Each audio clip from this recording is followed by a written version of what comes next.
Hi friends, this is Hari. Cinema bus அப்டேட்டில் அடுத்தது ஒரு சூப்பர்வான ஒரு அப்டேட்டோடு வந்திருக்குங்க.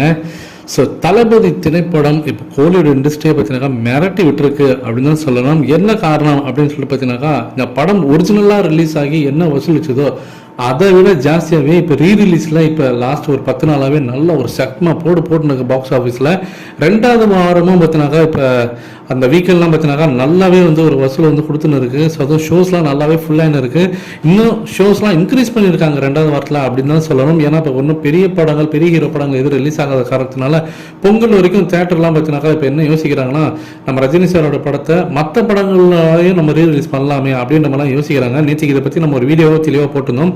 இப்போ நீங்கள் ஸ்க்ரீன்ஷாட்டில் பார்த்துருக்கீங்க தளபதி படத்தோடைய அந்த புக்கிங்ஸ். ஸோ சாட்டர்டே, சண்டே, இன்னைக்கு நாளைக்கெல்லாம் பாருங்கள்.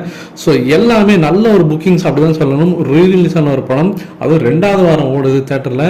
இந்த அளவுக்கு ஒரு மக்களிடையே பார்த்தீங்கன்னா ஒரு நல்ல வரவேற்பு இருக்குன்றது பார்த்தீங்கன்னா வேற லெவலில். ரஜினி சார் மட்டும் தான் இதெல்லாம் சாத்தியம் நான் சொல்லுவேன்.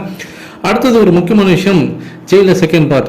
எல்லாருமே வந்து ரஜினி சாரோட பிறந்தநாள் அன்னைக்கு இந்த அனௌன்ஸ்மெண்ட் வந்துடும் அப்படின்னு சொல்லிட்டு எல்லாருமே எதிர்பார்த்த இந்த நிலையில் அன்னைக்கு அதை வந்து சன் பிக்சர்ஸ் எந்த ஒரு அனௌன்ஸ்மெண்ட் கொடுக்காம இருந்திருந்தாங்க. ஸோ அதற்கான காரணம் என்னன்றது நம்ம அப்பயே டிஸ்கஸ்லாம் பண்ணிட்டோம் இப்போ சம்மந்தமாக. சரி, இது எப்போ வரப்போகுது அப்படின்னு சொல்லிட்டு எல்லாருமே பார்த்தீங்கன்னா, இப்போ நெல்சன் அவர்கள் இந்த படத்தோடைய ஸ்கிரிப்ட் வேலையெல்லாம் முடிச்சுட்டாரு. கேஸ்ட் யாரெல்லாம் பண்ண போகிறாங்கன்றதை பற்றி அது ஒரு டிஸ்கஷன் நடந்திருக்கு ரஜினி சார் கிட்ட.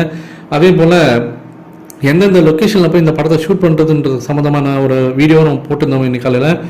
அடுத்தது இப்போ இந்த படத்தோட அனௌன்ஸ்மெண்ட் மட்டும் தான் பாக்கி. சன் பிக்சர்ஸ் வந்து பக்காவாக ரெடியாக இருக்காங்க. அநேகமாக நியூ இயருக்கு இந்த படத்தோடைய அனௌன்ஸ்மெண்ட் வரலாம். அப்படி இல்லைன்னா கன்ஃபார்மாக பொங்கலுக்கு வந்துடும் அப்படின்ற மாதிரி தான் இப்போ லேட்டஸ்டான அப்டேட். ஸோ இப்போ கிறிஸ்மஸ் அன்னைக்கே ஏதாவது ஒரு ஹிண்ட் மாதிரி கொடுக்க ஆரம்பிச்சிருவாங்க சன் பிக்சர்ஸ் அப்படின்ற மாதிரி தான் நிறைய பேர் சொல்லியிருக்காங்க. ஸோ எனி டைம் இதற்கான அனௌன்ஸ்மெண்ட் எப்போ வேணாலும் வரலாம் ஃப்ரெண்ட்ஸ்.